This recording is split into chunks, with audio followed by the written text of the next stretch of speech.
बिस्मिल्लाहिर्रहमानिर्रहीम। अस्सलाम वालेकुम। आइए सुनते हैं करबला का वाक़िया। सन 11 हिजरी इमाम हसन अलैहिस्सलाम देखते हैं कि उनकी वालिदा उनके बाबा को बुलाती हैं और वसीयत करती है, ए अली, मैंने अपने बाबा से सुना था कि मेरा हुसैन करबला के मैदान में 3 दिन का भूखा प्यासा बेजुर्मो खता कत्ल किया जाएगा। अली, ना उस वक्त तुम होगे, ना मैं होऊंगी, ना हसन होगा। मेरे हुसैन की नुसरत कोई नहीं करेगा। बस ये सुनना था। इमाम हसन अलैहिस्सलाम ने अपने आप से वादा कर लिया कि अल्लाह ने मुझे बेटा अता किया तो मैं करबला के लिए सौगात रखूंगा, अपने भाई हुसैन पे कुर्बान करूंगा। वक्त गुजरा, इमाम अली अलैहिस्सलाम ने यमन की शहजादी सलमा से इमाम हसन का निकाह करवाया और उस बीबी का नाम फरवाह रखा। अल्लाह ने इमाम हसन की दुआ सुनी और नवासे रसूल को एक फूल जैसा बच्चा अता किया, जिसको जमाना आज भी कासिम इब्ने हसन कहता है। वक्त गुजरता रहा। जब अहले बैत के दुश्मनों ने इमाम हसन को जहर दिया, इमाम हसन बिस्तरे शहादत पे आए, नन्हे से कासिम को बुलाते हैं और अपने बीबी फरवाह को तलब करते हैं और फरमाते हैं, ए फरवाह, मेरा भाई हुसैन मुझसे बेपनाह प्यार करता है। मुझे पता है अनकरीब हुसैन पे ऐसा वक्त आएगा जब हुसैन का पूरा जमाना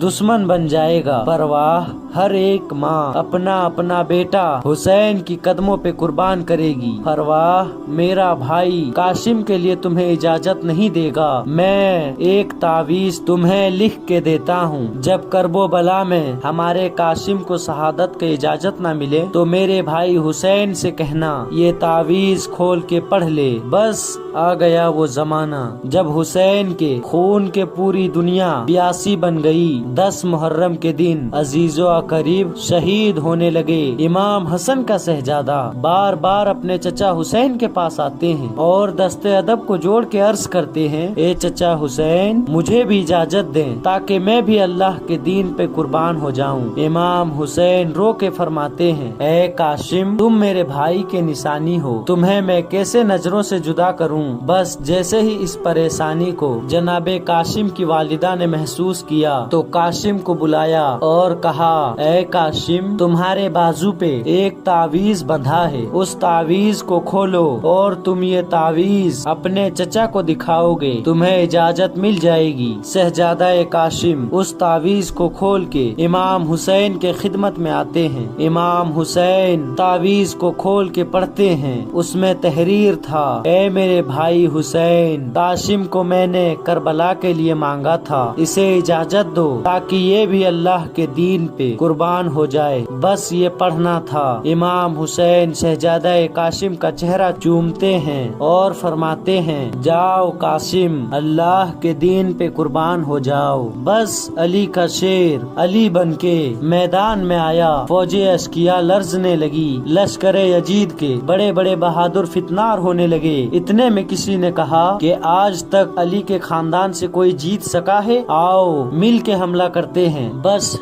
एक तरफ हजारों की फौज थी और एक तरफ हसन का वो नन्हा शहजादा। किसी ने तीर चलाई, किसी ने नेजे फेंके। हसन का शहजादा घोड़े के जीन से जमीन पे आ गया। बस घोड़ों के बीच में हसन का लाल गिरा। मशरिक के घोड़े मगरिब को जाते हैं, मगरिब के घोड़े मशरिक को जाते हैं। उन घोड़ों के टांगों में पामाल हो गया। हसन का शहजादा, बस आवाज आई, चचा हुसैन। बस इमाम हुसैन जुल्फिकार को लेके मैदान में आए। इमाम हुसैन को देखना था। फौजे अश्किया भाग गई। इमाम हुसैन जैसे ही मैदान पहुँचे, कासिम को ढूंढा। कासिम की लाश को ना पाया। कहीं से कासिम का पाँव मिलता है, कहीं से कासिम का हाथ मिलता है, कहीं से कासिम का सीना मिलता है, कहीं से कासिम का सर मिलता है। इमाम हुसैन ने अपनी हवा में अपने भतीजे के टुकड़ों को चुना और खेमे में आए। बीवी फरवाह ने कहा, ए वक्त के इमाम, बताएं मेरा शहजादा کیسے قربان ہوا۔ امام حسین نے